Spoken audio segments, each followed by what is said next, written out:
Good evening everyone. आज की class में आप सभी लोगों का स्वागत है। कल की क्लास में हमने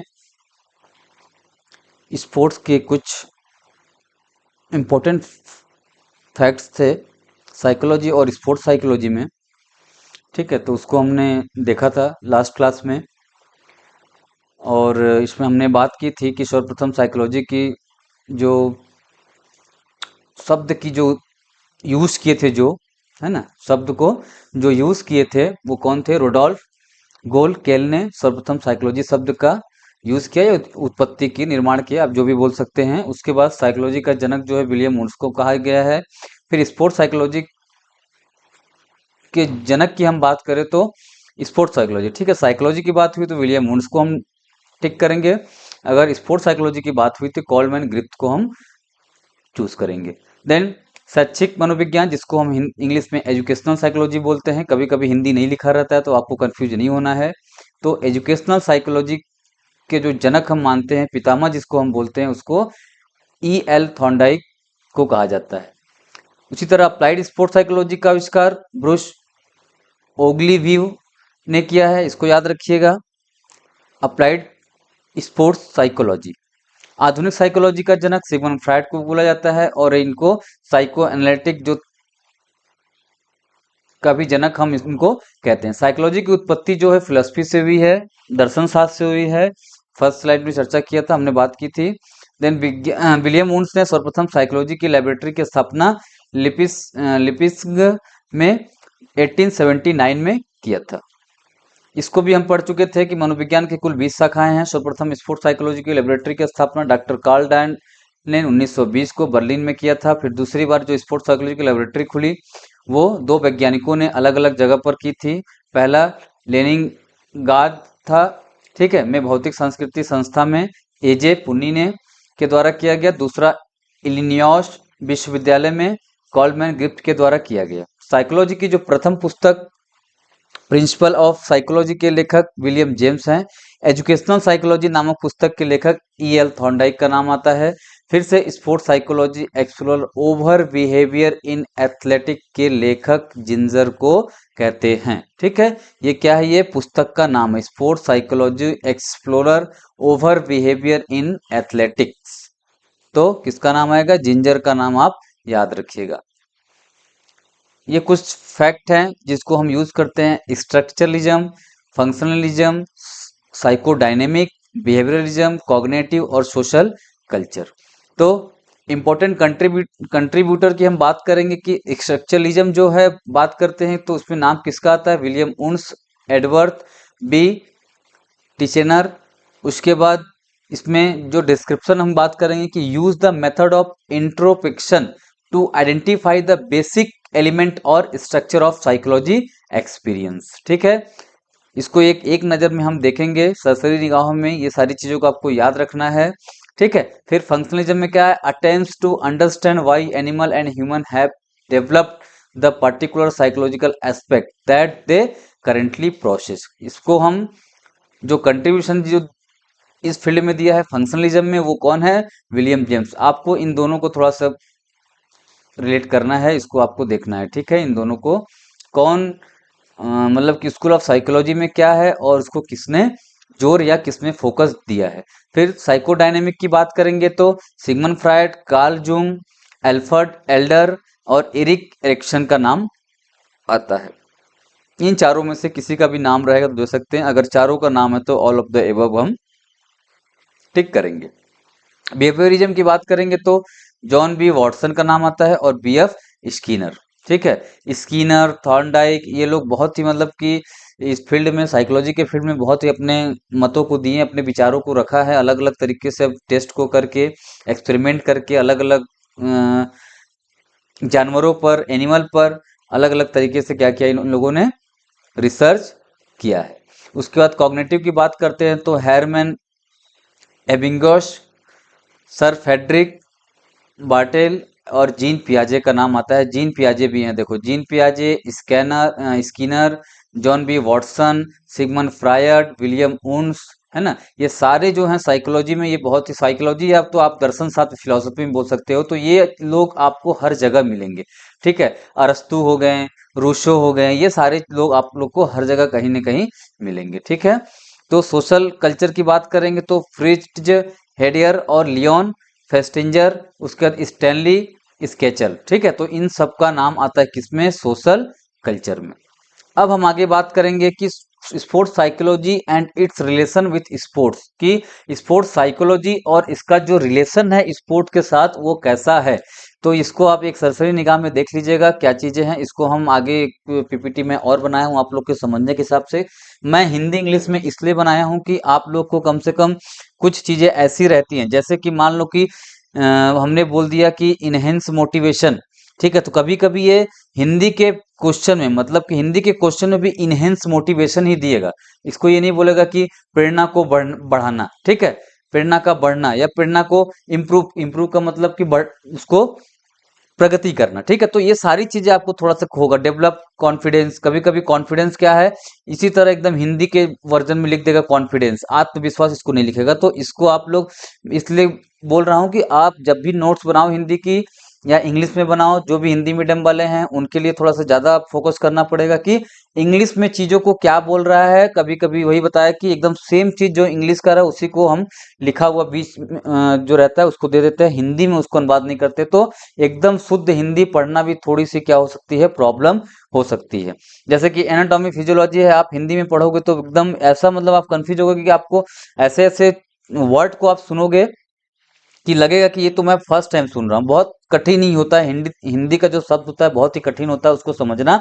तो हिंदी इंग्लिश दोनों में आप उसको करिएगा। ठीक है, तो sports psychology is a branch of psychology, पहले ही हम बात कर चुके हैं कि खेल मनोविज्ञान जो है मनोविज्ञान की एक शाखा है, that study how psychological factor influence sport performance, की स्पोर्ट परफॉर्मेंस में कैसे इफेक्ट डालते हैं, and how participation in sports affect mental and emotional wellbeing, और इसमें जो पार्टिसिपेशन करते हैं उस समय कैसे स्पोर्ट्स को अफेक्ट करता है मेंटल और इमोशनल जो वेल बीइंग होता है उसको, मतलब कि भावनात्मक स्वास्थ्य की हम बात करते हैं और मेंटल प्रोसेस की बात करते हैं।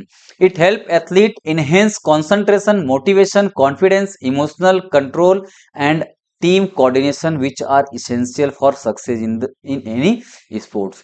ये सारी चीजें अगर इनहेंस हो गई, अगर इसको आपने सेल्फ इम्प्रूव कर लिया इन सारी चीजों को, तो आपको स्पोर्ट्स में सक्सेस करने से कोई, मतलब कि आपको अपने फील्ड में चीजों को, गोल को, अपने एम को अचीव करने में प्रॉब्लम फेस नहीं करना पड़ेगा। करना पड़ेगा तो भी क्या होगा, बहुत माइनर चीजों को आपको प्रॉब्लम फेस करना पड़ेगा जिससे आप उस चीज को हैंडल कर सकते हो। ठीक है, कंसंट्रेशन आपका फोकस हो गया, एकाग्रता जिसको हिंदी में बोलते हैं, मोटिवेशन प्रेरणा हो गया, कॉन्फिडेंस आत्मविश्वास, इमोशंस भावनात्मक नियंत्रण कंट्रोल, इमोशनल नियंत्रण मतलब क्या आता है कि भावनात्मक नियंत्रण। देन टीम कोऑर्डिनेशन, सबसे बड़ी चीज ये आज के समय में हो गई है, क्या हो गई है, जैसे कि आप स्कूल से पढ़े हो, ठीक है, कॉलेज अगर आप ज्वाइन कर रहे हो तो जो बच्चे होते हैं वो अलग अलग स्कूल से क्या होते हैं, जब तक स्कूल में एक स्कूल में होते हैं तब तक टीम में कोऑर्डिनेशन होता है। लेकिन जब अलग अलग स्कूल से अलग अलग कॉलेजेस में जब बच्चे पढ़ने के लिए जाते हैं, जैसे 12th पास करने के बाद, तो उनके टीम में कोऑर्डिनेशन की क्या होती है, कमी होती है। क्योंकि जो चीजें हम स्कूल में सीख चुके हैं उसी को हमको क्या करना है, इम्प्लीमेंट करना है, उसी को इम्प्रूव करना है। कॉलेज लेवल में आपको उस तरीके का ट्रेनिंग नहीं मिल पाता है, क्योंकि कॉलेज में जो फैसिलिटी है अभी के समय में गवर्नमेंट कॉलेज में अधिकतर है, तो थोड़ी सी क्या है, कहीं ग्राउंड का प्रॉब्लम है, कहीं ग्राउंड है तो कहीं इक्विपमेंट नहीं है, तो ये सारी चीजें क्या है, कहीं ना कहीं प्रॉब्लम है ना। कहीं कहीं अभी कंस्ट्रक्शन का काम चल रहा है, तो इन सारी चीजों को लेते हुए आपको केवल उसमें क्या बनाना है, प्रैक्टिस आप अपने तरीके से करते रहिए, लेकिन आपको कोऑर्डिनेशन बनाने के लिए उस कॉलेज को, टीम को खेलने के लिए साथ में, मतलब कि कॉलेज की टीम को खेलने के लिए किसी भी, चाहे वो खो खो हो, कबड्डी हो, वॉलीबॉल हो, बास्केटबॉल हो, आपने अपने तरीके से स्कूल स्तर पे क्या किया है, तैयारी की है या ट्रेनिंग लिया हुआ है। लेकिन कॉलेज लेवल में आने के बाद आपको ट्रेनिंग की जरूरत कम पड़ती है, प्रैक्टिस आपको करना है, क्योंकि ट्रेनिंग आप पहले कर चुके हो, प्रैक्टिस करना है और टीम को कोऑर्डिनेशन बनाना है। ठीक है, वो आपको कॉलेज ग्राउंड में कर सकते हो या तो आप कहीं और कॉलेज के बाहर कोई चीजें अगर प्रैक्टिस कर रहे हो तो सारे लोग वहीं अगर मिल के कर सकते हो, तो टीम का कोऑर्डिनेशन स्पोर्ट्स में बहुत ही जरूरी है। इसीलिए आप बोल सकते हैं कि सक्सेस इन एनी स्पोर्ट्स, ये बहुत ही महत्वपूर्ण इंपॉर्टेंट चीज है टीम में बनाए रखने के लिए। ठीक है, उसके बाद relationship between sports psychology and sports, then improve performance. क्या करता है relation between sports psychology and sports, मतलब कि स्पोर्ट्स और स्पोर्ट्स साइकोलॉजी के बीच में क्या रिलेशन होता है, तो improve performance. Sports psychology help athletes manage stress and performance at their best even under pressure, मतलब कि कोई भी व्यक्ति अगर प्रेशर में है, प्रेशर के अंदर है, तो उसको बेस्ट परफॉर्मेंस देने के लिए हमको उसको मेंटल ट्रेनिंग देना बहुत ही जरूरी है, और उसके स्ट्रेस को जानना जरूरी है कि अगर बच्चा स्ट्रेस ले रहा है तो किस वजह से ले रहा है, तो उस स्ट्रेस को क्या करना है, मैनेज करना है, उस स्ट्रेस को उसके बॉडी से क्या करना है, खत्म करना है। देन इनहेंस मोटिवेशन, मोटिवेशन को भी क्या करना है, इनहेंस करना है। It teach technique to set goal and maintain inner motivation for long term success. अगर आप क्या करते हैं, teach technique to set goal, मतलब कि आप अपने गोल को सेट कर रहे हो, टीच कर कोई करने वाला है, टेक्निक बता रहा है, तो उसको मेंटेन इनर मोटिवेशन, मतलब आपके अंदर का जो इनर मोटिवेशन है, आंतरिक प्रेरणा जिसको बोलते हैं, वो क्या रहता है, फॉर लॉन्ग टर्म सक्सेस, मतलब कि वो लॉन्ग टर्म के लिए क्या रहता है, सक्सेस आपको दिलाते रहता है। तो मोटिवेशन क्या है, बहुत बड़ा फैक्टर है किसमें, आपको गेम में आपके गोल को अचीव करने के लिए। ठीक है, आपके गेम में अचीव करने के लिए। फिर डेवलप कॉन्फिडेंस, ये भी बहुत ही इंपॉर्टेंट फैक्टर है। थ्रू सेल्फ टॉक, अभी मैंने पिछली क्लास में बताया था कि सेल्फ टॉक, अपने आप से बात करना है कि जो चीजों को आपको लग रहा है कि नहीं आप नहीं कर सकते हो, फिर भी अपने आप से आपको मोटिवेट करना है, इसको बोलते हैं इनर मोटिवेशन। ठीक है, अपने अपने आप को खुद से सेल्फ मोटिवेटेड, है ना, आप अपने आप को क्या कर रहे हो, खुद से मोटिवेट कर रहे हो। विजुअलाइजेशन, आपको इमेजिनरी एक ट्रेनिंग होती है साइकोलॉजी में, उसको आपको करना है।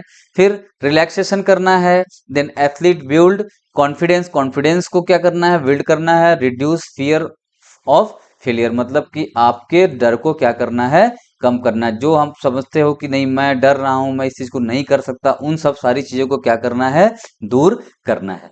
देन नेक्स्ट है इम्प्रूव कॉन्सेंट्रेशन, एकाग्रता को बढ़ाना, मतलब कि हम ये बोलते हैं कि कोई भी चीजें, मतलब कि जैसे कि आप किसी क्लास में बैठे हो, तो क्लास में बैठने का मतलब ये नहीं कि आपको सारी चीजें समझ में आ रही है। ठीक है, आदमी का जो एकाग्रता होता है, कंसंट्रेशन होता है, वो कुछ समय के लिए ही होता है, वो कंटिन्यू 1 घंटे 2 घंटे उस चीज को नहीं कर सकता, है ना। ऐसा बोला गया कि 13 से 14 मिनट का जो कंसंट्रेशन होता है, एक आदमी कंटिन्यू किसी चीज को कंसंट्रेट कर सकता है, उसके बाद उसका मन क्या है, कहीं ना कहीं भटकेगा, मतलब कि मन चंचल है तो कहीं भी वो पहुंच सकता है, कि ऐसा नहीं कि कहीं और जा रहा है, उसी में से जो पढ़ाया जा रहा है उसी के बारे में मन कहीं और चला गया। जैसे कोई ऐसा टॉपिक आ गया कि आपके रियल लाइफ से वो रिलेटेड है, आपने उस जगह पे गया है, जैसे कि मैं बोल दिया कि आपको छत्तीसगढ़ में जो टूरिस्ट प्लेस कहाँ पर है, ठीक है, तो आपके मन में आया, आप घूमे हो तो आपका मन कहीं ना कहीं वहां जाएगा, तो उस हिसाब से क्या होता है, मन चंचल होता है तो कहीं ना कहीं वो इधर उधर भटकेगा। तो 14 मिनट तक आप क्या करते हो, कंटिन्यूअस किसी चीज पे, एक पर्टिकुलर टॉपिक पे क्या कर सकते हो, फोकस कर सकते हो, तो फिर उसके बाद तुम्हारा मन क्या इधर उधर घूमेगा। तो उसी के लिए बोल रहा है कि आपका जो कंसंट्रेशन है स्पोर्ट्स में, वो आपको कंटिन्यू क्या करना है, बनाए रखना है। उसके लिए भी ट्रेनिंग है, उस ट्रेनिंग से क्या कर सकते हैं, कंसंट्रेशन को हम बढ़ा सकते हैं। टेक्निक लाइक मेडिटेशन, देखो दिया है ना, कंसंट्रेशन को बढ़ाने के लिए सबसे अच्छा क्या तरीका है, technique meditation. Attention control, then help athlete stay focus on their game. इन सब सारी चीजों में अगर मेडिटेशन कर रहे हैं, अटेंशन कंट्रोल कर रहे हैं, तो ये सारी चीजें क्या करेंगे, कहीं ना कहीं उसको हम कंट्रोल करेंगे। देन टीम चूजन है, टीम को चूज करने के लिए it help improve communication and cooperation among team member for better performance. Team chosen का मतलब यह है कि जो टीम को चूज किया जाता है उसमें कोऑर्डिनेशन अच्छा होना चाहिए, कोऑपरेशन अच्छा होना चाहिए, उनके बीच में कम्युनिकेशन स्किल अच्छा होना चाहिए। सारी चीजों को लेते हुए हम क्या करते हैं, अपने टीम को एक साथ जोड़ते हुए, मतलब कि टीम में जितने भी मेंबर हैं उनको हम बेटर, अगर उनका मतलब कि कम्युनिकेशन ठीक है, कोऑपरेशन है, कोऑर्डिनेशन एक दूसरे में है, तो वो बेटर परफॉर्मेंस देने के लिए हमेशा तैयार रहेंगे। ठीक है, उसके बाद help in injury recovery, help in injury recovery, मतलब कि आपको स्पोर्ट्स साइकोलॉजी के थ्रू हम क्या करते हैं, इंजरी को रिकवरी भी देते हैं, क्योंकि जो इंजरी होता है वो मेंटल भी हो सकता है। ठीक है, आपको चोट लगी है, आपका मन क्या है बार बार उसी चोट पे जा रहा है, तो आपको क्या होगा, मेंटल डिसऑर्डर होने के चांसेस होंगे। आपका मतलब हमेशा आप स्ट्रेस में रहेंगे, फ्रस्ट्रेशन रहेगा, तनाव रहेगा। उन सब चीजों को देने के लिए आपको साइकोलॉजिकल ट्रेनिंग देना पड़ेगा। मतलब उस इंजरी से उभरने के लिए आपको क्या करना पड़ेगा, साइकोलॉजिकल ट्रेनिंग देना पड़ेगा। इसीलिए स्पोर्ट्स साइकोलॉजी साइकोलॉजी से क्या है, रिलेटेड है। उसके बाद psychological support and counselling help player overcome depression. देखो यहाँ आ गया ना, डिप्रेशन और फ्रस्ट्रेशन कॉजेज बाय इंजुरी। तो इंजुरी के कारण क्या है, फ्रस्ट्रेशन और डिप्रेशन आता है, क्योंकि हम खेल नहीं पाएंगे, इंजुरी हुआ है, कोई मान लो कि लिगामेंट में कोई प्रॉब्लम आ गया, कि हाथ में फ्रैक्चर हो गया, या कोई ऐसे बॉडी पार्ट में चोट लग गया जिससे आपको उभर पाना बहुत ही दिक्कत है, तो उसके लिए भी साइकोलॉजिकल ट्रेनिंग सपोर्ट देते हैं। किसको, इंजरी को रिकवरी के लिए, फ्रस्ट्रेशन से दूर होने के लिए और डिप्रेशन से दूर होने के लिए। Then leadership and decision making, इसमें क्या बोलता है कि sports psychology develops leadership quality and help athletes make quick and effective decision, quick and effective decision. तो लीडरशिप एंड डिसीजन मेकिंग मतलब यह बोल रहा है कि स्पोर्ट्स साइकोलॉजी डेवलप लीडरशिप, मतलब कि स्पोर्ट्स साइकोलॉजी के थ्रू हम लीडरशिप को डेवलप कर सकते हैं। जो लीडरशिप की, एक गुड लीडरशिप की जो क्वालिटी होती है उसको हम कर सकते हैं। And help athlete make quick and effective decision, मतलब कि कुछ जगह ऐसा डिसीजन लेना पड़ता है कि हमको बहुत ही कम समय में हमको क्या करना है, डिसीजन को लेना है। तो क्विक डिसीजन लेने के लिए और इफेक्टिव डिसीजन लेने के लिए हमको साइकोलॉजिकल, स्पोर्ट्स साइकोलॉजी की हमको जरूरत होती है। जैसे sports psychology is deeply connected with every aspect of sports, mental preparation, skill execution, motivation and overall performance. मतलब कि स्पोर्ट्स साइकोलॉजी हर एक तरह से, मतलब कि बहुत ही गहराई से, डीपली मतलब गहराइयों से किससे जुड़ा हुआ है, every aspect of sport, sports के सारे एस्पेक्ट जितने भी है, मेंटल प्रिपरेशन है, स्किल एजुकेशन है, मोटिवेशन प्रेरणा है, वो ओवरऑल परफॉर्मेंस को क्या करता है, इनहेंस करता है।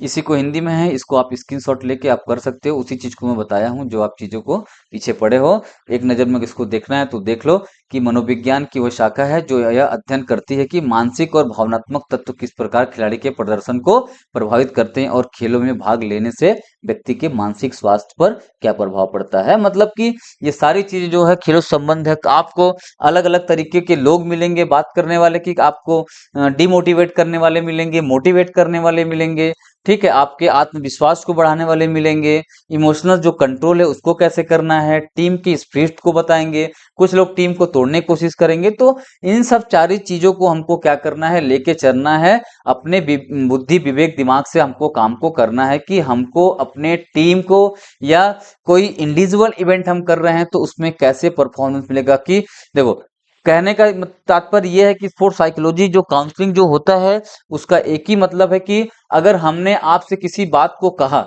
ठीक है, मैंने कहा कि कोई एक लड़का है वॉलीबॉल का, वो अच्छा नहीं खेलता है, ठीक है, तो जो जिससे हमने उस चीज को कहा है उसके बारे में, तो वो क्या कहेगा, दो लाइन और उसको जोड़ के बोलेगा। तो ऐसे क्या होता है, बातें क्या बढ़ती है। तो इसीलिए स्पोर्ट्स साइकोलॉजी में एक ट्रेनिंग है कि जो आप देख रहे हो, जो आप अपने कानों से सुन रहे हो, उसी चीज को आपको बिलीव करना है, अदरवाइज सारी चीजों पे नहीं करना है। ठीक है, आपको ऐसे बहुत लोग मिलेंगे कि आपको डिमोटिवेट करने वाले मिलेंगे, आपके टीम को ब्रोकन मतलब कि तोड़ने के लिए हमेशा ललायत रहेंगे कि नहीं, इनको हम अगर डिवाइड करेंगे तो इनका जो परफॉर्मेंस है वो बिगड़ता रहेगा, एक दूसरे के प्रति करेंगे। ठीक है, कोई ट्रेनर है उसको बोलेगा कि वो सही से नहीं करवाता है, उसके पास मत जाओ, दूसरे के पास जाओ। तो आपको अपने बुद्धि विवेक से कर, कोई टीचर आपको पढ़ा रहा है, जैसे मैं ही पढ़ा रहा हूँ, मेरे बारे में कोई आपको कुछ अलग तरीके से बात कर रहा है, तो आपको उस चीज को समझना है कि जैसे कहते हैं ना कि एक जो टीचर है, मान लो कि जैसे सचिन तेंदुलकर है, वो क्या है, एक अच्छा कोच बन सकता है क्या, नहीं बन सकता है। ठीक है, विराट कोहली एक अच्छा कोच बन सकता है कि नहीं, उन लोग क्या है, एक अच्छे प्लेयर है। ठीक है, तो अच्छे प्लेयर जरूरी नहीं कि अच्छे कोच बन सकते। मतलब कि हम कहने का मतलब ये है कि अगर जिंदगी में अगर किसी को सफलता नहीं मिलती, तो इसका मतलब ये नहीं कि उसको किसी प्रकार का ज्ञान नहीं है। ठीक है, तो सबसे बड़ी चीज क्या होती है, एक्सपीरियंस होती है, कि एक्सपीरियंस क्या कहता है। ठीक है, तो आपको अगर एक्सपीरियंस है तो आप चीजों को समझ सकते हो सकता है कि जो प्लेयर अच्छा प्लेयर नहीं बन सका है वो अच्छा प्लेयर तैयार कर सकता है। ठीक है, जिसको सक्सेस नहीं मिला है वो किसी प्लेयर को सक्सेस दिला सकता है। तो हमेशा दूसरे के भावनाओं को समझना है। ठीक है, जिसको अभी बहुत सारे ऐसे आप देख रहे हो कि यूनिवर्सिटीज वगैरह में, इंटर कॉलेज में, स्टेट के टूर्नामेंट में ऐसे ऐसे प्लेयर का सिलेक्शन हो रहा है कि जिसको आप मतलब उम्मीद भी नहीं कर सकते कि इसका हो सकता था। उससे अच्छे अच्छे प्लेयर पड़े हुए हैं लेकिन उनको क्या किया जा रहा है, साइड किया जा रहा है, लेकिन और लोगों को। तो इससे क्या हो रहा है, स्पोर्ट्स का स्तर गिर रहा है। तो जो है उस अच्छे प्लेयर का अगर सिलेक्शन नहीं हो तो कहीं ना कहीं वो डिप्रेस में जाएगा, कोई गलत कदम को उठाने की कोशिश करेगा या किसी कंप्लेंट को करने की कोशिश करेगा। तो इन सारी चीजों का भी क्या करते हैं हम, ट्रेनिंग देते हैं कि कोई क्या बोला है उससे हमको मतलब नहीं है। ठीक है, आप अगर कोई अगर एमपीएड वगैरह किया होगा तो साइकोलॉजिकल ट्रेनिंग जब हम पढ़ते हैं तो बीपीएड में भी होगा, क्योंकि जब से 2 साल का कोर्स हुआ है तो उसमें भी बहुत सारी चीजें दी गई। तो बहुत सारे ऐसे उसमें साइकोलॉजिकल ट्रेनिंग है कि जो किसी के कही हुई बात को क्या करना है कि जैसे कि बहुत लोगों का ग्रुप बना दिया गया। ठीक है, 20 लोग का ग्रुप, एक क्लास में 20 स्टूडेंट हैं। ठीक है, तो हमने केवल 5 स्टूडेंट को क्या किया, अपने पास रखा, 15 को हमने बोल दिया तुम लोग बाहर जाओ करके। ठीक है, बाहर गए, 5 में से किसी एक बच्चे को या पांचों को हमने क्या किया, कहानी सुनाया। किसी एक स्टोरी पे हमने क्या किया, उसको बताया कि हाँ ऐसे ऐसे चीजें हैं, आपको क्या करना है, अपने पार्टनर को, किसी भी एक आदमी को जो बाहर 15 गए हैं उसको क्या करो, पकड़ के लाना है और पूरी स्टोरी को उसको बताना है। ठीक है, लास्ट में जो पता चला कि जो पहला आदमी जो था या पहला स्टूडेंट था जो दूसरे स्टूडेंट से बताया था, फिर हमने दूसरे स्टूडेंट से क्या बोला कि आप जाओ बाहर से एक और स्टूडेंट को पकड़ के लाओ, उसने तीसरे को बोला।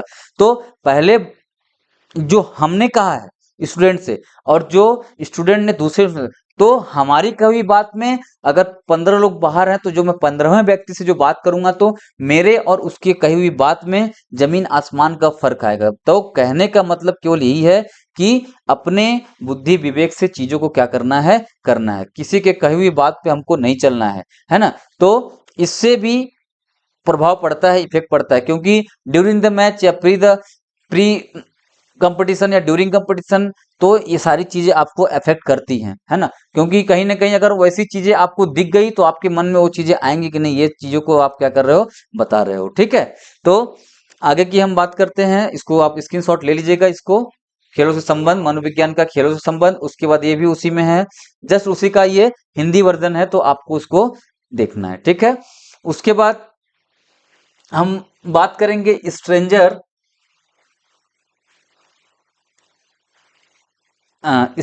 And interesting fact about sports psychology. ठीक है, इसको भी अब मैं हिंदी में आप लोगों को बता देता हूँ। खेल मनोविज्ञान से जुड़े कुछ अजीब और रोचक तथ्य की हम जब बात करेंगे तो कल्पना अभ्यास के बराबर होती है। एक बार इसको आप लोग थोड़ा सा स्क्रीनशॉट ले लीजिएगा, स्ट्रेंज एंड इंटरेंस को, क्योंकि यही चीजों को मैं बताऊंगा। Visualisation can be replace real practice. ठीक है, anxiety isn't always bad, anxiety isn't always bad. Sleep can boost accuracy more than practice. Then focus is a trainable skill. Self talk can change performance. Next वाले में है उसी में, team spirit is a manageable emotion. Breathing control the minds and brain fatigue affect muscles. Muscles act as a mental studio. Then winning is 90% mental. इसके बारे में हम बात करेंगे अब। यहाँ से स्टार्ट करते हैं। कल्पना अभ्यास के बराबर होती है। कल्पना मतलब जो हम विजुअलाइजेशन करते हैं, जो हम सोचते हैं चीजों को। ठीक है, हमने कहा कि एक चीज मैं बताया था किसी क्लास में कि अगर आपको एक जगह बैठा के 100 मीटर को मैं स्प्रिंट करवा रहा हूँ, कैसे, विजुअलाइजेशन, इमेजिनरी आपके माइंड में बनवा रहा हूँ।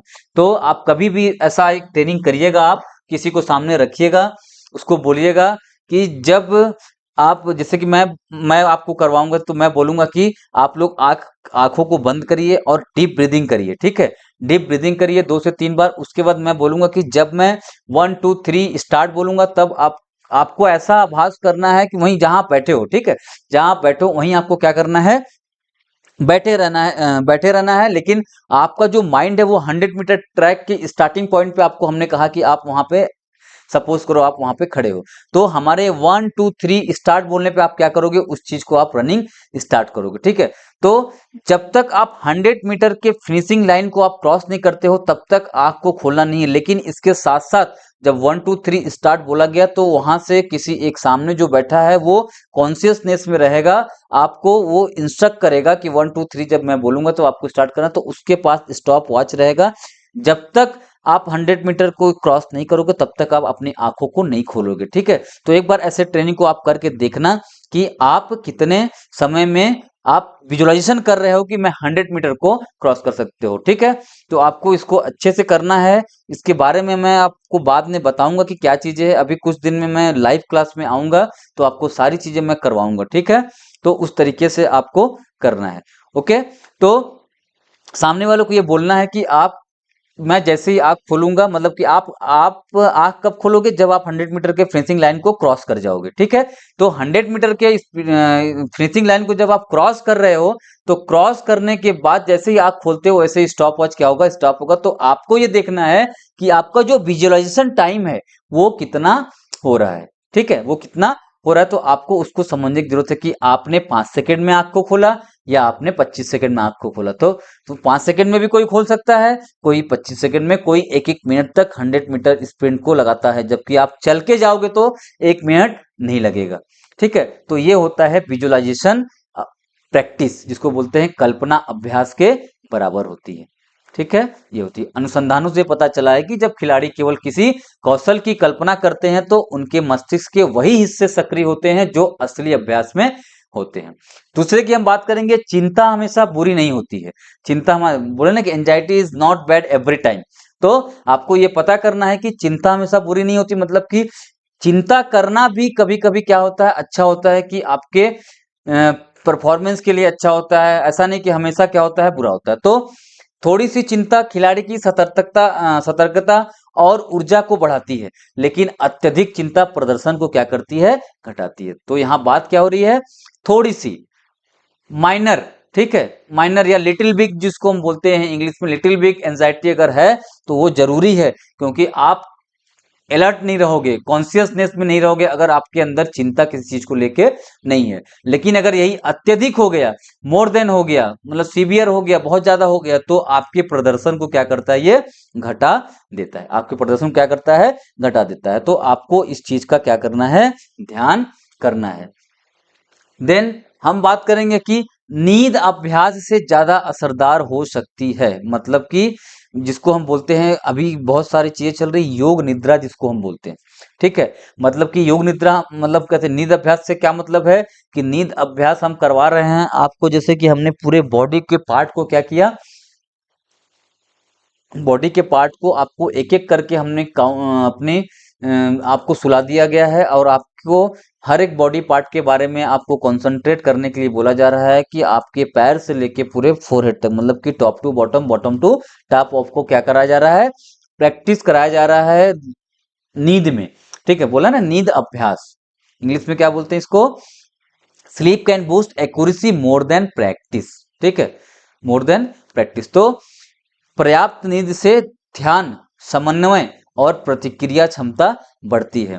कभी कभी अतिरिक्त अभ्यास से भी अधिक होता है। तो कभी अतिरिक्त अभ्यास से मतलब कि प्रैक्टिस तो हम कर रहे हैं, लेकिन हमको कितनी प्रैक्टिस करनी है, हमको प्रैक्टिस में क्या क्या चीजें करनी, मतलब कि शेड्यूल को बनाने के लिए। तो पर्याप्त नींद से ध्यान जो है वो बढ़ता है, समन्वय कोऑर्डिनेशन बढ़ती है, प्रतिक्रिया बढ़ती है, प्रतिक्रिया मतलब कि जो हम एक्शन करते हैं, क्षमता, प्रतिक्रिया क्षमता बढ़ती है, मतलब कि रिएक्शन टाइम जिसको बोलते हैं, क्या बोलते हैं, रिएक्शन टाइम हमारी बढ़ती है। क्योंकि अगर हम नींद अभ्यास कर रहे हैं तो अपने माइंड को क्या कर रहे हैं, कॉन्सेंट्रेट कर रहे हैं। पिछले में हम पढ़े थे ना कि सॉरी, एंजाइटी को हम करने के लिए, दूर करने के लिए, या उसको हम क्या करते हैं, मेडिटेशन करते हैं, तो रिएक्शन टाइम को क्या करती है, वो बढ़ाती है। देन एकाग्रता भी एक प्रशिक्षण योग कौशल है। जो कंसंट्रेशन हम किसी चीज पे करते हैं, फोकस करते हैं आंख को खोलकर, जैसे कि हम त्राटक करते हैं, योगा में हम क्या करते हैं, त्राटक करते हैं, तो एक पर्टिकुलर पॉइंट पे अगर आपके पास दीप प्रज्वलित या आपके पास कैंडल नहीं है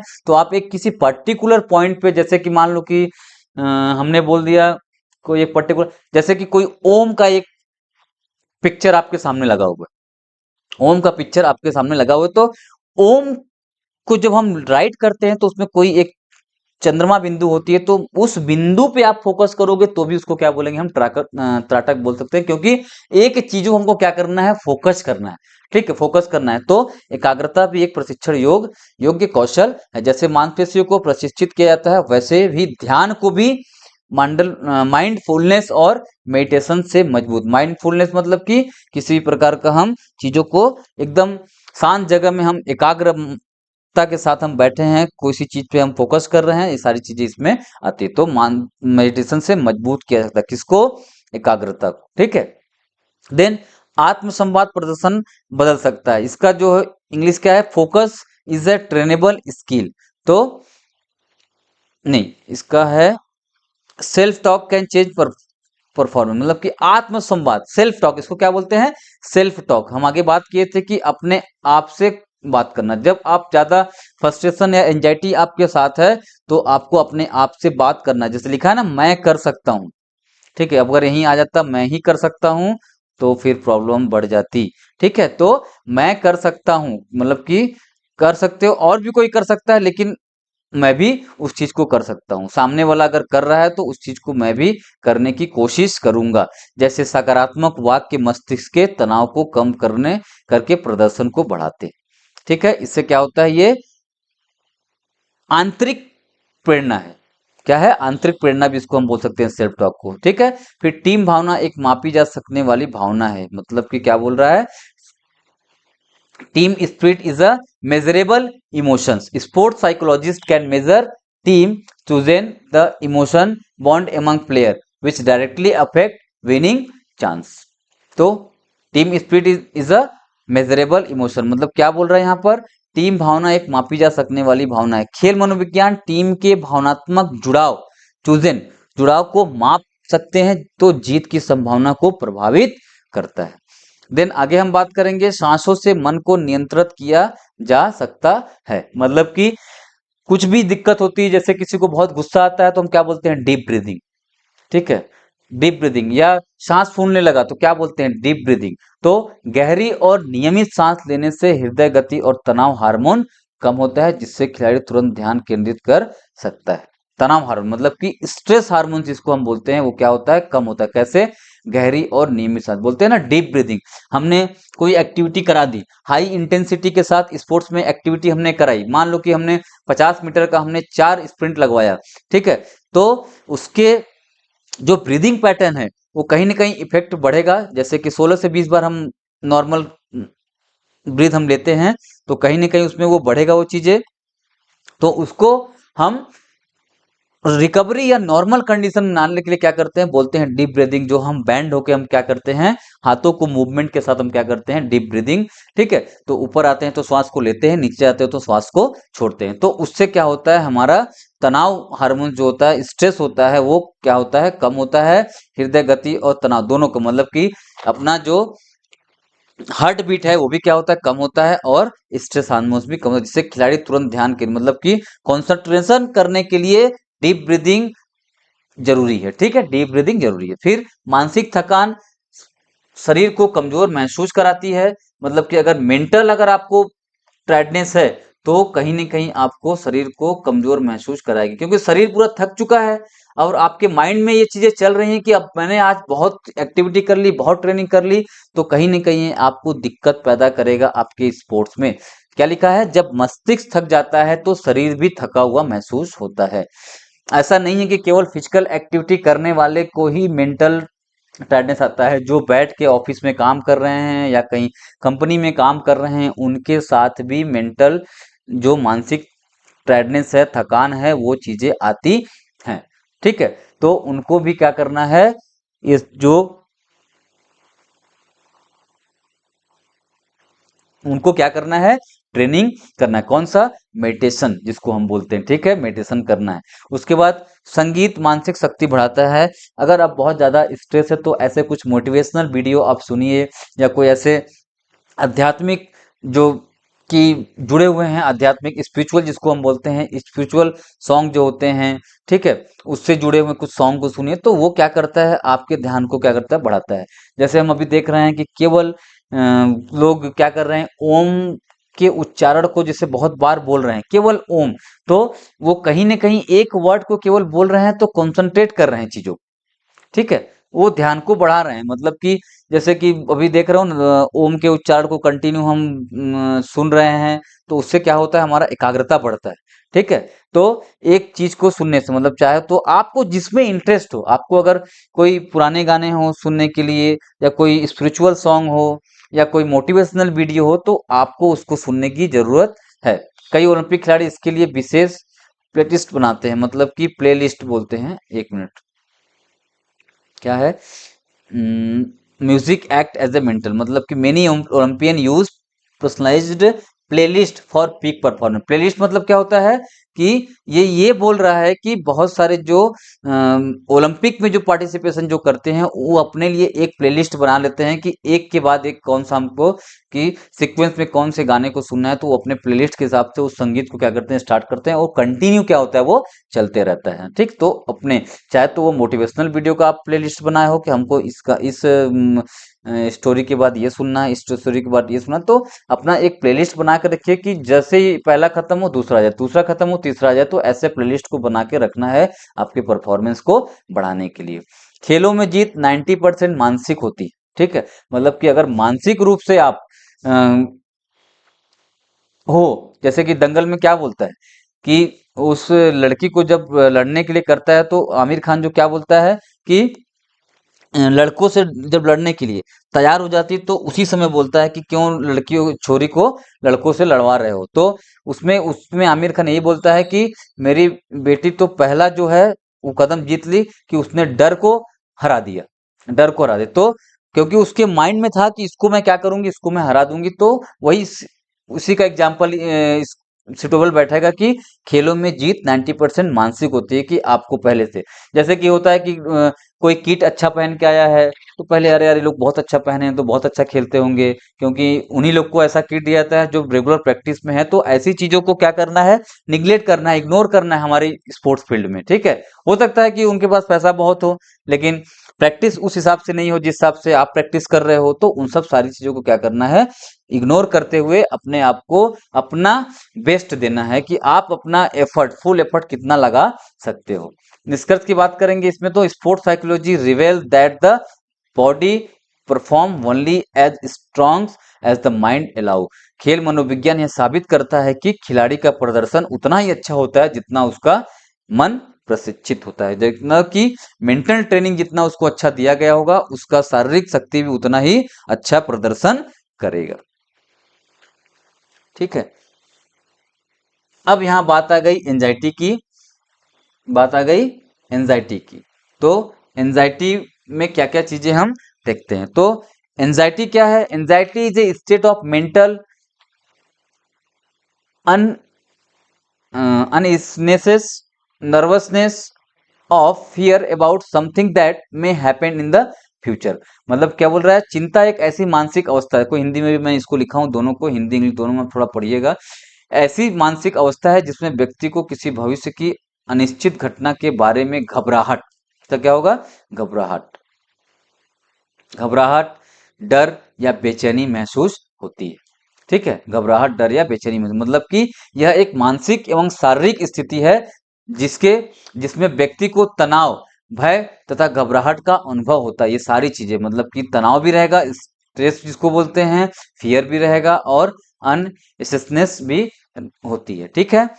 उसके बाद खेलों में खिलाड़ी प्रतियोगिता से पहले या दौरान घबराहट, आत्मसंदेह या असफलता का डर महसूस कर सकते हैं, इसे खेल चिंता कहते हैं। ये किससे हमने जोड़ दिया, स्पोर्ट्स, स्पोर्ट्स के फील्ड से एंजाइटी को जोड़ दिया। तो स्पोर्ट्स एंजाइटी क्या होती है, तो घबराहट, आत्मसंदेह या असफलता का डर महसूस कर सकते हैं, इसे हम क्या बोलते हैं, स्पोर्ट्स एंजाइटी के नाम से जानते हैं, ठीक है। उसका सरल अर्थ, मतलब हम बोले कि चिंता किसी अनिश्चित परिणाम को लेकर घबराहट या डर, मतलब कि जिसको हम नहीं जानते हैं कि आगे क्या होने वाला है। एग्जाम हम दे रहे हैं, तो एग्जाम में हमारा क्वेश्चन कैसे आएगा, ये क्या है, हमारा चिंता है, क्या है, चिंता है, एंजाइटी है उन सब चीजों को लेके, है ना। चिंता है कि एग्जाम में कैसे क्वेश्चन आएंगे, जो मैं पढ़ा हूं वो चीजें आने वाली हैं या नहीं, वो चीजें आने वाली हैं या नहीं है। तो इन सब सारी चीजों को हम देखते हैं। तो एंजाइटी मतलब कि एक घबराहट, बेचैनी या डर बोल सकते हो। और स्पोर्ट्स एंजाइटी को सेम उसी चीज से करेंगे, लेकिन किसी प्रतियोगिता से पहले जो होती है एंजाइटी, उसको हम देखते हैं। तो उसको हम क्या बोलते हैं? स्पोर्ट्स एंजाइटी के नाम से हम जानते हैं। स्पोर्ट्स एंजाइटी के नाम से जानते हैं। देन डेफिनेशन ऑफ एंजाइटी की बात करेंगे तो स्पेल बर्गर हैं जो 1972 में एंजाइटी की परिभाषा दिए हैं। उसके बाद anxiety is an emotional state characterized by feeling of tension, apprehension and worry associated with activation of the autonomic nervous system. एक होता है नर्वस सिस्टम, आप लोग पढ़े, अभी पढ़ाऊंगा उसमें आगे मैं। ये उसको बोलते हैं एएनएस, बोलते हैं क्या बोलते हैं शॉर्ट में? एएनएस, सीएनएस और PNS. Peripheral nervous system, central nervous system और ऑटोनोमिक नर्वस सिस्टम। तो क्या बोल रहा है? चिंता एक भावनात्मक अवस्था है जिसमें तनाव, आशंका और चिंता की भावनाएं होती है तथा यह स्वायत्त तंत्रिका तंत्र, जिसको हम बोलते हैं ऑटोनोमिक नर्वस सिस्टम की सक्रियता से जुड़ा होता है। मतलब चिंता एक भावनात्मक अवस्था है, मतलब कि जो इमोशंस है, आपका इमोशनल चीजें हैं, उससे क्या है? एक वैसा सिचुएशन है जिसमें तनाव, आशंका, आशंका मतलब क्या है? तनाव किसका है? मैच का रिजल्ट क्या आएगा। आशंका क्या है? हम इनसे जीतेंगे या नहीं जीतेंगे। चिंता चीजों को लेके है कि भावनाएं होती है, तथा यह स्वायत्त तंत्रिका तंत्र की, मतलब कि ये ऑटोमेटिक आ जाती है, आपको किसी भी चीज को करने की आवश्यकता नहीं, मतलब कि आपके मन में ये ऑटोमेटिक आ जाएगी।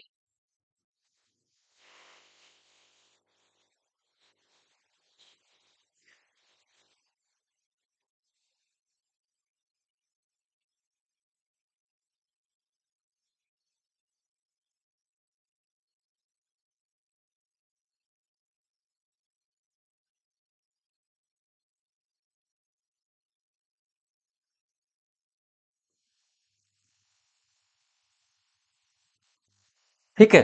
तो ये स्पेल स्पेल बर्गर के अकॉर्डिंग है, 1972 में इन्होंने दिया था। उसके बाद मॉर्गन, मॉर्गन का नाम आता है, एंजाइटी में ये सब चीजें आ सकती हैं। तो डेफिनेशन दे दिया, पूछ दिया कि किसके अनुसार है, या दो तीन एग्जाम्पल डेफिनेशन दे दिया, पूछ दिया किसके अनुसार है, उसको मैच द फॉलोइंग कराओ कि किससे किससे मिलान करना है करके। ठीक है, तो इसको आपको क्या करना है? बताना।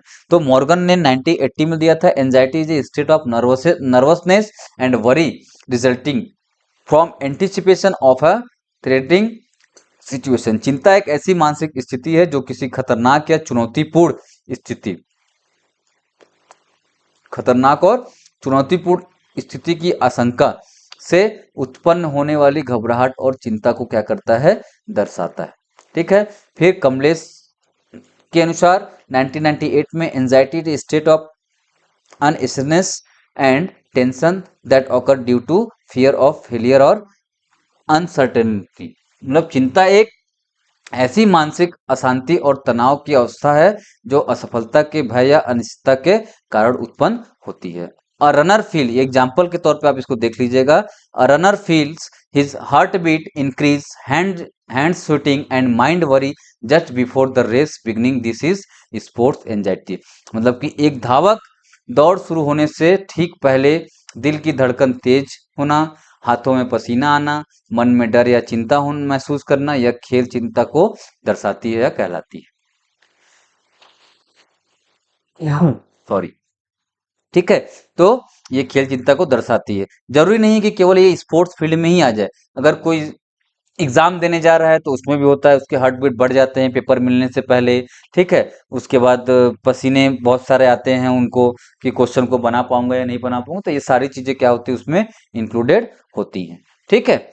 उसके बाद टाइप्स ऑफ एंजाइटी की बात करेंगे तो टाइप्स ऑफ एंजाइटी में टू टाइप्स ऑफ एंजाइटी हैं, ट्रेट एंजाइटी और स्टेट एंजाइटी। ट्रेट एंजाइटी और स्टेट एंजाइटी। तो ट्रेट एंजाइटी की हम बात करेंगे कि ट्रेट एंजाइटी, इसको हम बोलते हैं स्वभावगत चिंता, स्वभावगत चिंता बोलते हैं। ठीक है। और कोई स्थिति जन्य चिंता बोलते हैं। तो स्वभावगत जो चिंता है, ट्रेट एंजाइटी जिसको इंग्लिश में बोलते हैं, इसका जो अर्थ की हम बात करें, स्वभावगत चिंता व्यक्ति के व्यक्तित्व का अस्थायी गुण होता है। ऐसा व्यक्ति सामान्यतः हर चुनौतीपूर्ण परिस्थितियों में घबराहट या डर महसूस करता है। ठीक है, तो ये सारी चीजें क्या है कि ये हमेशा आती, मतलब कि आपको एकदम ये स्वभाव है, ये स्वभावगत है ना, स्वभावगत है। इसको थोड़ा सा देखिएगा कि मतलब कि वो स्वभाव में आ ही जाता है, स्वभावगत में इसको छोड़ देना। तो स्वभाव जो होता है, स्वभाव में आ ही जाता है कि अगर ऐसा चीजें होनी है तो इनके अंदर इस चीज का बना रहेगा, डर बना रहेगा।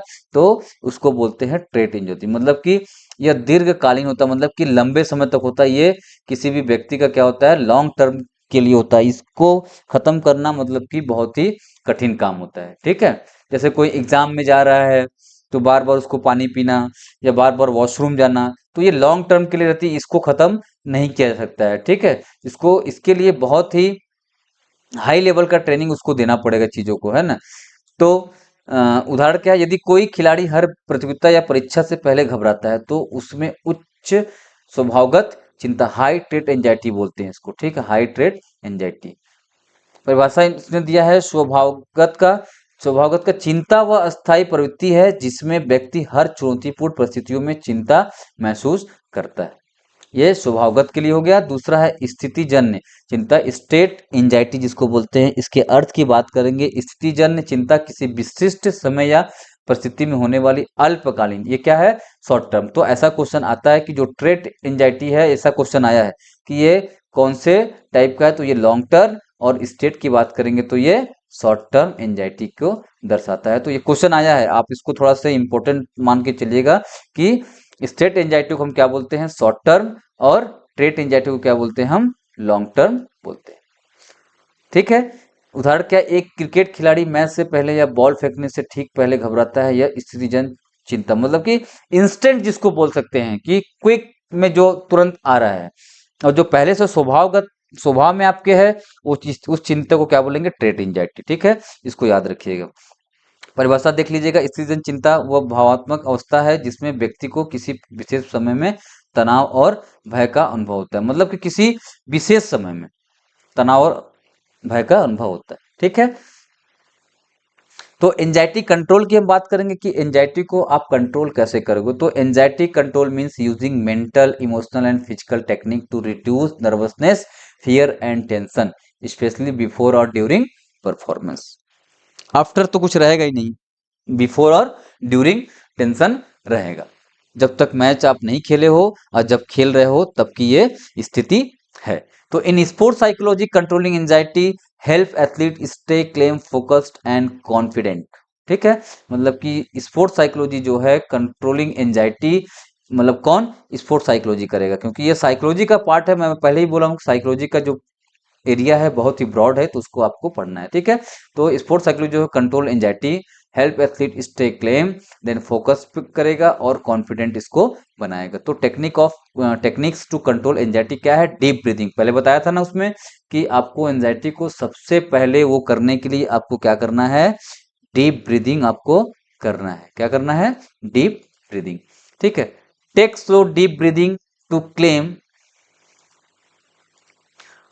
claim your mind, claim your mind and body. It reduce heart rate and nervous tension. धीरे धीरे गहरी सांस लेने से मन और शरीर शांत होता है तथा हृदय की गति और तनाव कम होता है। उसके बाद positive self talk, self talk के बारे में आपने हमने बात कर लिया है कि खुद से बात करना है, अपने आप को मोटिवेट करना है, ये आंतरिक प्रेरणा है। Replace negative thoughts with positive once like I can do it, I am ready, I am confident. नकारात्मक विचारों की जगह सकारात्मक बातें करनी है। किससे, खुद से। सेल्फ मतलब खुद से अपनी चीजों को बात करना है। ठीक है, कि I am ready for everything, मैं तैयार हूं, आई एम कॉन्फिडेंट, मेरे अंदर आत्मविश्वास है, मैं इस सब चीजों को कर सकता हूं। ठीक है, I am ready for everything. तो आपको इस चीजों को ध्यान में रखना है, अपने आप से खुद से क्या करना है, बात करना है। ठीक है, या कोई ऐसी चीजें हैं जो आप नहीं कर सकते थे, उसको आपने किया है, उन सब सारी चीजों को क्या करना है, याद करना है, अपने माइंड को रिकॉल करना है। और इस आने वाली जो समय का जो प्रिपरेशन कर रहे हो, जिसके लिए, कंपटीशन के लिए, एग्जाम के लिए, उसके लिए अपने आप को उसी समय क्या बोलना है, तैयार। ठीक है, विजुअलाइजेशन मेंटल इमेजिनरी, जो इमेजिनरी की बात किया था ना, अभी तक नहीं आया था, अभी इमेजिनरी की बात आ गई जो हमने बताया था। ठीक है। Imaginary your self performing successfully, visualize success before competition, अपने आप को सफल प्रदर्शन करते हुए कल्पना करें कि मैं जीत रहा हूं और मैं जीत गया हूं, या ऐसे चीजों को आपको देखना है कि जैसे कि जीतने के बाद क्या क्या चीजें होती हैं, प्राइज मिलती हैं, ट्रॉफी मिलता है, सर्टिफिकेट मिलता है, मेडल मिलता है, तो वो आपको क्या करना है उस समय विजुलाइजेशन। लेकिन एक बात और कही गई है स्पोर्ट्स साइकोलॉजी में और स्पोर्ट्स में, जैसे कि कोई भी हम मैच खेलें तो जीत से पहले जीत को खुशी मनाना, ठीक है, जीत से पहले जीत की खुशी मनाना, मतलब कि हार को आप क्या कर रहे हो, इन्विटेशन दे रहे हो। ऐसे बहुत सारी चीजें देखे हो ना क्रिकेट में कि बॉल को लेके फेंक रहे हैं, पकड़े हैं, और लास्ट बॉल में 2 रन चाहिए, 1 रन चाहिए, और बॉल को पकड़े फेर दिए, उधर से देखे कि वो दौड़ गए हैं करके, तो मैच क्या हुआ।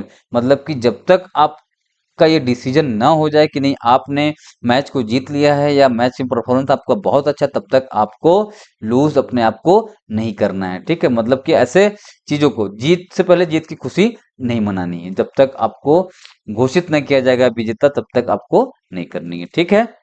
जैसे वॉलीबॉल में बहुत सारे मैच ऐसा देखते हो कि एक पॉइंट रहता है, बॉल को बाहर मारा है, कुछ दूर तक गया है, और इसमें इतने में क्या किया, खुशी मनाने लगे, उधर से गया लिबरो गया, बॉल को लेते आया और इधर मार के फिर से पॉइंट करके ये लोग बराबर करके ये लोग जीत गए। तो इन सब चीजों को क्या करना है, माइंड करना है। मतलब कि जब तक, जैसे कि एक एग्जांपल लेता हूँ कि वॉलीबॉल में जब तक बॉल क्या हो, डेड ना हो जाए, तब तक हमको पॉइंट नहीं देना है, तब तक हमको उसको पॉइंट को ऐड नहीं करना है, तब तक दिक्कत हो सकती है ना। जब बॉल डेड हो जाए या ड्रॉप हो जाए या लूज हो जाए, तब तक आपको चीजों को उसकी खुशी नहीं मनाना, जब उसके बाद ही आपको क्या करना है, उस चीज को विनिंग जोन में जाने के बाद उसको सेलिब्रेट करना है।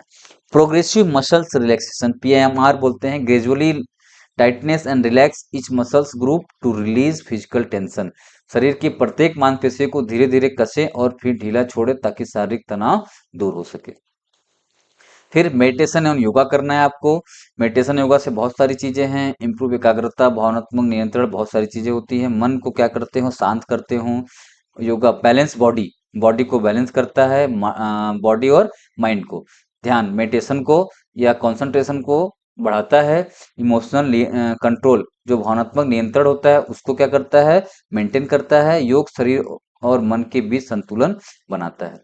Pre competition routine, follow a consistent warm up, breathing और stretching routine before event to stay calm. मतलब कि ये बोल रहा है कि प्री कंपटीशन में जो जो रूटीन होते हैं आपको उसको क्या करना है, फॉलो करना है। ऐसा नहीं कि कंपटीशन में पार्टिसिपेट करने गए हो, प्री कंपटीशन का जो रूटीन है वो क्या है आपको पता ही नहीं है, तो आपको उन सब चीजों से क्या करना है, पता करना है कि हमको पहले वार्म अप करना है, ब्रीदिंग के पैटर्न क्या रहेगा, स्ट्रेचिंग क्या रहेगा, ये सारी चीजें हमको करना है कब, बिफोर इवेंट। गोल सेटिंग करना है, set realistic and achievable goal, focus on effort not just outcome. हमको जैसे बोलते हैं ना कि हमको दूसरे से अपने आप को कंपेयर नहीं करना है, हमारा जो गोल सेटिंग है, जो हमारा एम है, उसको हमको पाने के लिए या अचीव करने के लिए हमको अपने खुद के रिकॉर्ड को क्या करना है, ब्रेक करना है। हमको दूसरे से कंपटीशन नहीं करना है, ठीक है। हमको अपने रिकॉर्ड को ब्रेक करते जाना है। जब हम छोटे छोटे टास्क को जब हम कंप्लीट करेंगे तो अपने हम क्या करेंगे, गोल्स को अचीव आसानी से कर सकते हैं। तो इसीलिए बोला है goal setting, set realistic and achievable गोल। छोटे छोटे टास्क को, ऐसा नहीं कि हमको तुरंत हमको आसमान पे पहुंच जाना है, ठीक है। हमको भाई आसमान में जाना है तो हमको यहाँ से घर से ऑटो लेना पड़ेगा, ऑटो से हमको बस स्टैंड जाना पड़ेगा, हो सकता है बस स्टैंड से हमको फिर तुम्हारे एयरपोर्ट जाना पड़े, तब जाके आप आसमान में उड़ सकते हो, छोटी छोटी चीजों को लेके, ठीक है। तो छोटे छोटे टास्क को जो भी मिले कि आज हमको ये करना है, कल हमको ये करना है, परसों ये करना है, परसों हमको इस लेवल पे जाना है, तो ऐसे करके डे बाई डे आप क्या करोगे, छोटे छोटे टास्क को आप बनाओगे, ठीक है। छोटे छोटे जब टास्क को आप बनाओगे, तब आप जब टास्क को आप अचीव करते जाओगे तो एक दिन आप ऊंचाइयों पे धीरे धीरे पहुंच जाओगे। तो उसी चीज को बोल रहा है कि आपको अच्छे से अपने टास्क को बनाना है और उसको धीरे धीरे क्या करना है, अपने गोल्स की तरफ बढ़ना है, एक एक सीढ़ी बढ़ना है स्टेयर केस में, ठीक है। देन लिसनिंग टू म्यूजिक बताया गया है, उसमें पीछे बताया था मैं। सॉफ्ट और मोटिवेशनल म्यूजिक बताया उसमें कि रिड्यूस एंजाइटी, इंप्रूव मूड। उसके बाद confidence building through practice, the more your practice the more confident you feel and anxiety decrease naturally. मतलब कि आप जितना प्रैक्टिस करोगे आपके अंदर उतना परफॉर्मेंस जो रहेगा आपका परफॉर्मेंस में परफेक्शन आएगा, परफेक्शन आएगा तो आपका क्या है, कॉन्फिडेंट बढ़ेगा। ठीक है, और स्ट्रेस एंजाइटी जो है वो क्या होगा, धीरे धीरे क्या होगा, वो कम हो जाएगा वो। फिर support from coach and teammates, मतलब कि शेयरिंग वरीज विथ कोच और teammate provides emotional support and reduce pressure. Coach और साथियों से अपनी चिंता साझा करते हैं, भावनात्मक सहयोग मिलता है और दबाव कम होता है। मतलब कि बोलते हैं ना कि कोई अगर मन में आपकी तकलीफ है तो जो आपके बहुत करीब है, बहुत खास है, उसको चीजों को बताओ तो आपका मन क्या लगता है, हल्का। मतलब कि आप अपने दुख दर्द को, अपने प्रेशर को क्या कर रहे हो, डिवाइड करो धीरे धीरे, तो आपको लोगों से क्या मिलता है, मोटिवेशन मिलता है कि नहीं चलो अभी हम करेंगे, हम अच्छा करेंगे और हम चीजों को हासिल करेंगे, हमको जहाँ पहुंचना है वहां पर हम पहुंचेंगे, हम लोग सब लोग एक साथ रहेंगे। ठीक है, देखते हो ना कि कोई टीम में किसी का सिलेक्शन नहीं हुआ तो उसको दिलासा देते हैं या उसको मोटिवेट करने की कोशिश करते हैं, ठीक है कुछ अच्छा लिखा होगा, इसके इससे अच्छा हुआ होगा या इससे अच्छा लिखा होगा तुम्हारे लिए, उसको तुमको पाना है। तो ये सारी चीजों को क्या करते हैं, मोटिवेट करते हैं। ठीक है, उसके बाद है ये एंजाइटी कंट्रोल का थोड़ा सा ये है, इसको आप थोड़ा सा स्क्रीनशॉट ले लीजिएगा। टेक्निक है, ये डिस्क्रिप्शन है हिंदी में और इंग्लिश में, जो चीज़ें आपको पढ़ा चुका हूँ वही चीज़ें हैं, एक शॉर्ट में जिसे बोलते हैं ना, शॉर्ट समरी के हिसाब से है। ठीक है, तो आज की क्लास यहीं तक रहेगी, कल हम कोई दूसरा टॉपिक इसी में से स्पोर्ट्स साइकोलॉजी में हम स्टार्ट करेंगे। तो आप लोग इसको रिवाइज करिए अच्छे से, कोई डाउट होगा तो आप मेरे से पूछिएगा और उसको हम सॉल्व करेंगे। और कंटिन्यू जितने क्लासेस हमने लिया है केवल आपको उतना पढ़ना है, उससे ज़्यादा आपको कुछ नहीं पढ़ना, उससे बाहर एक से कुछ भी एग्जाम में नहीं आएगा, मैं बता दे रहा हूँ। सबसे जरूरी चीज़ है रिवीजन, है ना, रिपीटेशन चीज़ों को करना। और रिपीटेशन करोगे तो आपके माइंड में सारी चीज़ें क्या रहेंगी, वो सेट रहेंगी, तो आपके लिए वो जरूरी है। ठीक है, रिपीटेशन करिए, रिवाइज करिए चीज़ों को। मैं पहले ही बताया हूँ कि अपने हिसाब से नोट्स बनाइए, मैं तो अपने हिसाब से पढ़ाने के हिसाब से बना रहा हूँ तो सारी चीज़ों को लिख रहा हूँ। तो आप अपने हिसाब से शॉर्ट नोट्स बनाने की तैयारी करिए कि आपको क्या पढ़ना है, कैसे पढ़ना है। ठीक है, क्योंकि पोस्ट तो आ गया है, एग्जाम कब होने हैं आपको ये पता होना चाहिए कि हम तैयारी में अभी से जुट जाए। ऐसा नहीं कि डेट जब आएगा तब हम क्या होंगे कि इसमें हम जुड़ेंगे तैयारी में, नहीं। आपको अभी से आप तैयारी करोगे तो आपको क्या होगा मालूम, कि जब आप तैयारी करते रहोगे तो आपको केवल रिवीजन करना रहेगा, है ना। और नोट्स जब बनाओगे आप तो उसको कंटिन्यू एक कॉपी पे बनाइए और कंटिन्यू उसको पढ़िए, चीजों को, जो चीजें समझ में नहीं आती है वो वीडियो को आप देखिए, है ना, सारी चीजें उसमें मिलेंगी आपको। चलिए आज के लिए धन्यवाद सभी को, मिलते हैं नेक्स्ट क्लास में।